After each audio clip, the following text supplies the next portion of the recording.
Olá, meus queridos irmãos e minhas queridas irmãs, bom dia. Hoje é terça-feira, dia 1º de novembro. Nós estamos aqui retomando os nossos estudos da lição da Escola Sabatina. É um prazer estar aqui com vocês.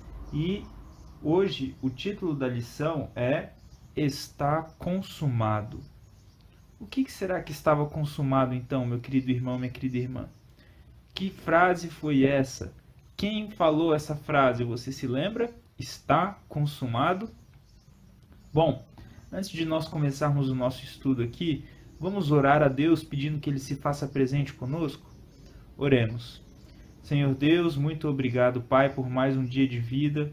Obrigado, Senhor, porque o Senhor nos deu essa oportunidade de estudarmos a Tua Palavra, nos deu o dom precioso da vida, que nos dá a oportunidade de partilharmos as Tuas bênçãos também com as outras pessoas, Senhor. E gostaríamos de, nesse dia, ser ungidos pelo Senhor, com o Teu Espírito Santo, para levar a salvação, para levar as bênçãos para as outras pessoas. Senhor, para isso, que o Senhor transforme a nossa vida, que o Senhor nos salve, que o Senhor nos fortaleça, que o Senhor nos perdoe os pecados em nome de Jesus e que o Senhor nos ensine através do Teu Espírito Santo nesse momento. Tudo isso nós te pedimos e te agradecemos em nome de Jesus. Amém. Bom, meus queridos irmãos e minhas queridas irmãs, a lição de hoje começa pedindo para que nós leiamos o capítulo 19 de João, do verso 1 até o 30. Então, Evangelho de João, o quarto evangelho, não é? Capítulo 19, a partir do verso 1 até o verso 30. E ele faz uma pergunta: qual é a mensagem crucial na declaração de Jesus, está consumado? Então foi Jesus que falou, né, essa frase aí, está consumado. Nós não vamos ler o trecho todo do verso 1 até o verso 30, não é? Porque é um texto bem extenso. No entanto, esse capítulo 19 ele começa falando sobre o julgamento de Jesus ali, né? Toda aquela questão de Pilatos, as pessoas pedindo para crucificar Jesus. Antes disso, Jesus sendo, né, todo agredido, né, recebendo ali a coroa de espinhos. Depois tem a parte do pessoal então clamando para que crucificasse Jesus. Pilatos começa a tentar soltar Jesus, mas ele não tem coragem para fazer isso, não é? Depois vem então a crucificação de Jesus, não é? E as pessoas que zombavam dele ali. No entanto, no verso 28, ele vai dizer o seguinte para nós aqui, João, né? Depois, vendo Jesus que tudo já estava consumado, para se cumprir a escritura, disse: tenho sede. Estava ali um vaso cheio de vinagre. Embebedaram de vinagre uma esponja e, fixando-a num caniço de isopo, lhe chegaram à boca. Quando, pois, Jesus tomou o vinagre, disse: está consumado. E, inclinando a cabeça, rendeu o espírito. Então essa frase, está consumado, ela marca aí as últimas palavras de Jesus antes de ele render o espírito, de ele entregar a sua vida, não é? E então ele morreu ali na cruz do Calvário. E Jesus, ele veio para cumprir todas as profecias que estavam escritas a respeito dele, como nosso substituto, como nosso Messias, como nosso Salvador. E ele foi cumprindo profecia após profecia, profecia após profecia. E então, o que ele fez? Quando ele cumpriu tudo, está consumado. Então ele morreu. Bom, a lição vai trazer os seguintes comentários para nós agora. Os momentos cruciais para Cristo, para a humanidade e para todo o universo haviam chegado. Com profunda agonia, ele lutou contra os poderes das trevas. Anjos maus tentavam vencê-lo. Enquanto Jesus pendia na cruz, os principais sacerdotes, os escribas e os anciãos zombavam dele, dizendo: salvou os outros, a si mesmo não pode salvar. É rei de Israel. Que ele desça da cruz, e então creremos nele. Mateus capítulo 27, verso 42. Cristo poderia ter descido da cruz e salvado a si mesmo? Sim, ele era capaz, mas não estava disposto a fazer isso. Seu amor incondicional pela humanidade, incluindo aqueles zombadores, não permitiu que ele desistisse. E agora teremos uma citação aqui de Alfred Plummer, num comentário exegético sobre o Evangelho de Mateus. Ele diz assim: os escarnecedores estavam entre aqueles a quem ele estava salvando por meio de sua morte. E ele não pôde descer da cruz e salvar a si mesmo porque estava preso, não pelos pregos, mas por sua vontade de salvá-los. Vejam só, meus queridos irmãos e minhas queridas irmãs, como Cristo desejava salvar até aqueles que estavam zombando dele. Que nós possamos aprender com isso, não é? Porque muitas vezes a gente acaba também se afastando, a gente acaba abandonando pessoas que zombam de nós, mas nós devemos continuar também trabalhando para a salvação dessas pessoas. Jesus foi o nosso exemplo, que nós possamos nos compadecer dos nossos inimigos, daqueles que nos perseguem, para que nós possamos trabalhar também pela salvação deles. Jesus morreu por eles também, não é? E agora vamos ver aqui o que a lição continua dizendo para nós. Vejam só. Em seu sofrimento, Jesus estava derrotando o reino de Satanás, embora tenha sido Satanás quem instigou os eventos que culminaram na cruz, incluindo a traição de Judas. Isso está escrito lá em João, capítulo 6, verso 70, capítulo 13, verso 2 e depois o verso 27. E agora teremos uma citação de George Led, que ele fala aqui no livro Teologia do Novo Testamento. Ele diz o seguinte: de certo modo, de uma forma que o evangelista não procura descrever, a morte de Jesus é tanto um ato de Satanás como um ato pelo qual Jesus alcança a vitória sobre Satanás. Vejam só, Satanás instigou ali algumas coisas dos eventos, no entanto, nós já vimos que o plano da salvação havia sido estabelecido antes da criação, antes da fundação do mundo.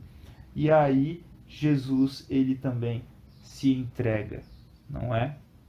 João não tenta explicar muito isso, às vezes pode parecer um pouco difícil para nós, mas que nós possamos nos lembrar que o plano da salvação estava estabelecido antes da fundação do mundo. E ele veio de Deus. O plano da salvação não veio de Satanás. Bom, continuando aqui, a lição comenta o seguinte para nós: quando clamou na cruz, está consumado, ali em João capítulo 19, verso 30, Cristo não apenas sugeriu que sua agonia havia chegado ao fim, mas principalmente que ele havia vencido o grande conflito cósmico contra Satanás e suas forças do mal.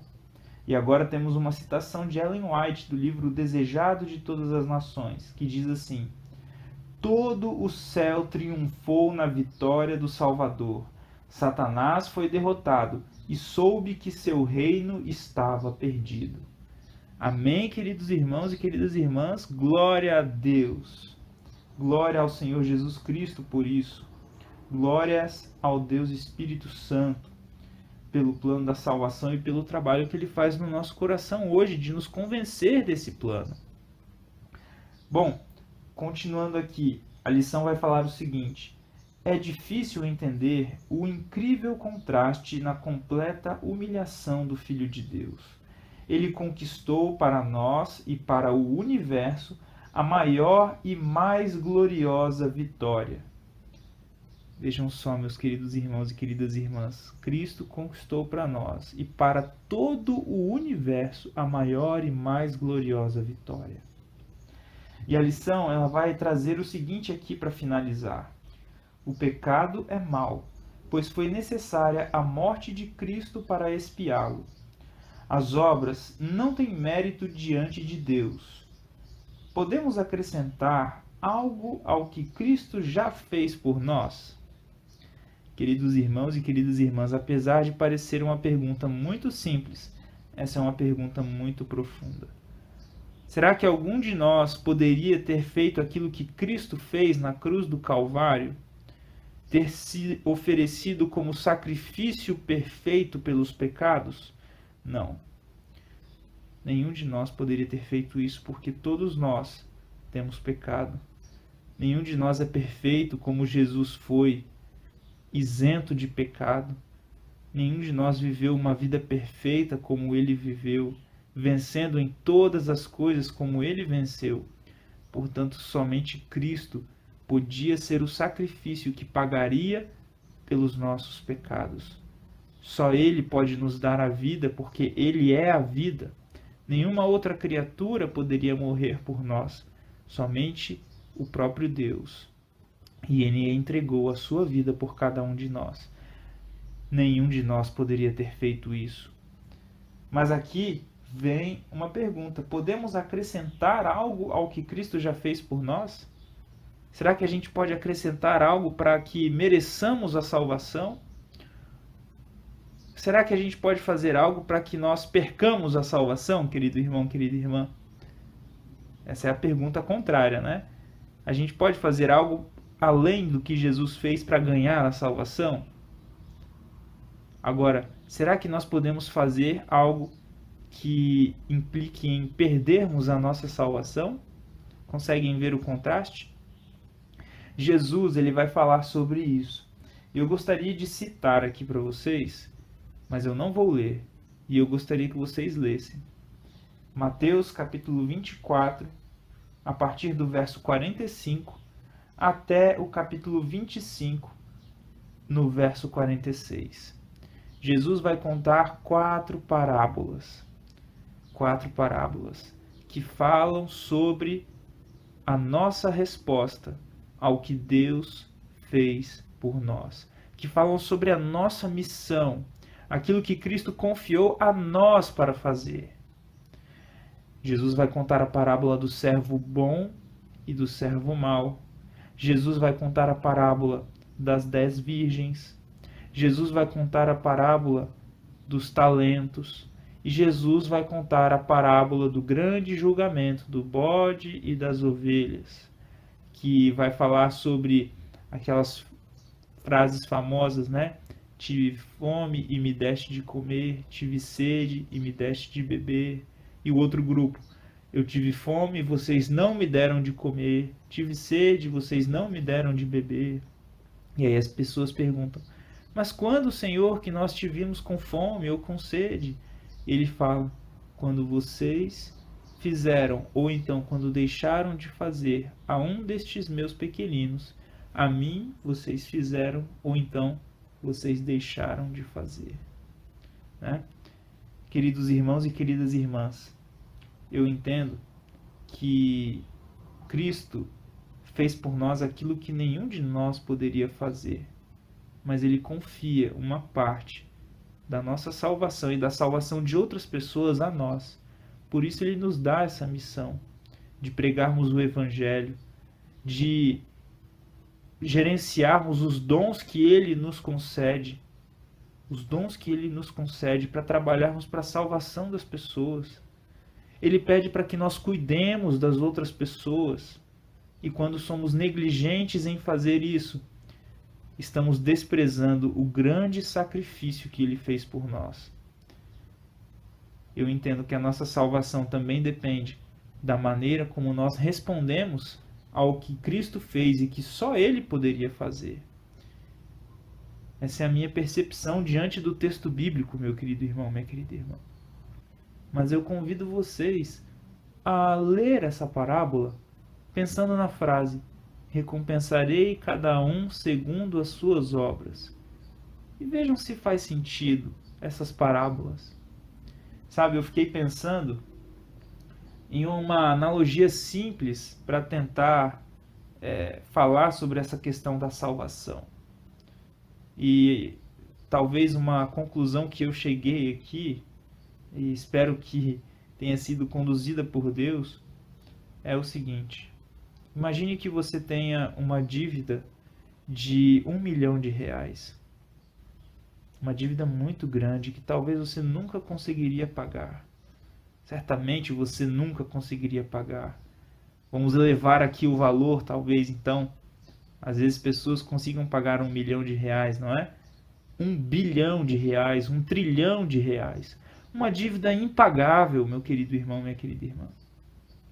E aí Deus vem e Ele te dá as condições de pagar essa dívida. Ele te dá o dobro do dinheiro que era necessário para pagar essa dívida. Ele te dá o dobro do dinheiro. E aí, com esse dinheiro que Deus te deu, que não foi você que conquistou, Ele te deu, pela graça dele, você paga a dívida e você, então, vai administrar o restante. Só que quando você administra o restante, adianta você pegar esse restante e fazer uma nova dívida impagável? Lendo essas parábolas de Mateus, capítulo 24 e capítulo 25, eu entendo que esse restante é para que nós cuidemos de outros endividados, queridos irmãos e queridas irmãs. Para que nós levemos esse dinheiro para eles também que precisam pagar as suas dívidas. E o dinheiro aqui é uma analogia para o sacrifício de Cristo. Queridos irmãos e queridas irmãs, nós podemos pegar o dinheiro que Deus nos deu, que era suficiente para pagar a dívida, e falar assim: eu não preciso dele, eu consigo pagar a minha dívida eu mesmo. E aí esse dinheiro não vai ter servido de nada. Nós conseguimos pegar esse dinheiro e dizer assim: não, eu paguei a minha dívida, mas aí eu vou lá e faço uma nova dívida maior ainda. Porque eu vivo da mesma maneira que antes eu vivi para construir aquela dívida. Ou então eu posso pegar esse dinheiro, pagar a dívida e ajudar outras pessoas. E abençoar outras pessoas. E ser o canal de Deus para levar o dinheiro que as outras pessoas estão precisando. Essa foi a analogia que eu tentei pensar, queridos irmãos e queridas irmãs. Com todas as minhas limitações aqui, não é? Será que faz sentido para você? Bom, espero que sim. Um grande abraço e até a próxima, se assim Deus nos permitir.